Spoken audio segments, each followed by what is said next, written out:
With everything good in the Skoda Octavia, there's scattered bits not up to the mark in the lights department. For instance, the crystal glow LEDs and halogens in the headlamp cluster emit white light, but the cornering lights or fog lamps emit a yellow light that doesn't really add up to the whole look. The same goes for the fully LED brake lamps, in which the turn indicators and reverse lamps are not LED.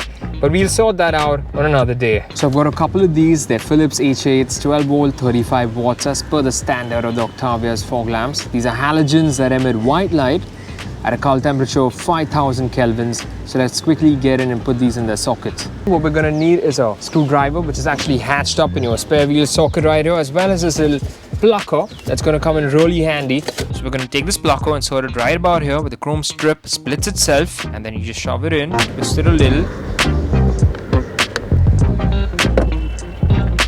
So once the grill is out, you can just use your hands, give it a good strong tug and pull it out of the holders that are holding it in place. If you take a look here now, we need 1 screw, 3 screws. That's 1, 2, and the third one is right down in there.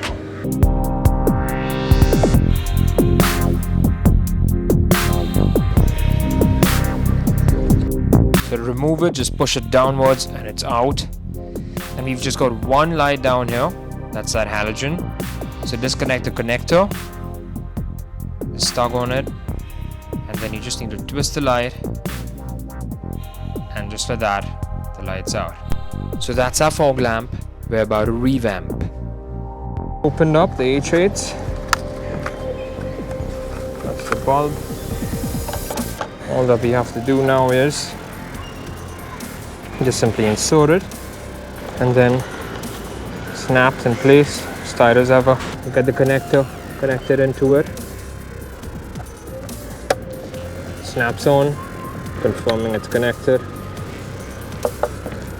So now to insert the fog lamp back, you need to push it upwards, bring it ahead, and then you'll just see that it's in line with the bumper on this side.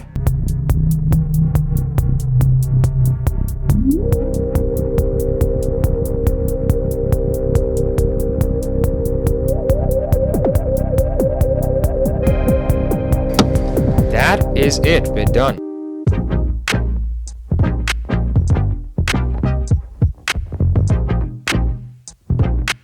So there we have it, the lights are finally installed, and they're not LEDs, I know, but at the end of it I'm using them just for cornering purposes. So every time I turn right, it'll turn up, left, it'll turn up again. So that's pretty much it. So if you do like the video and you want to see more of this do-it-yourself stuff, please do drop a like on this one, and don't forget to subscribe to the channel so you know whenever I post the next video.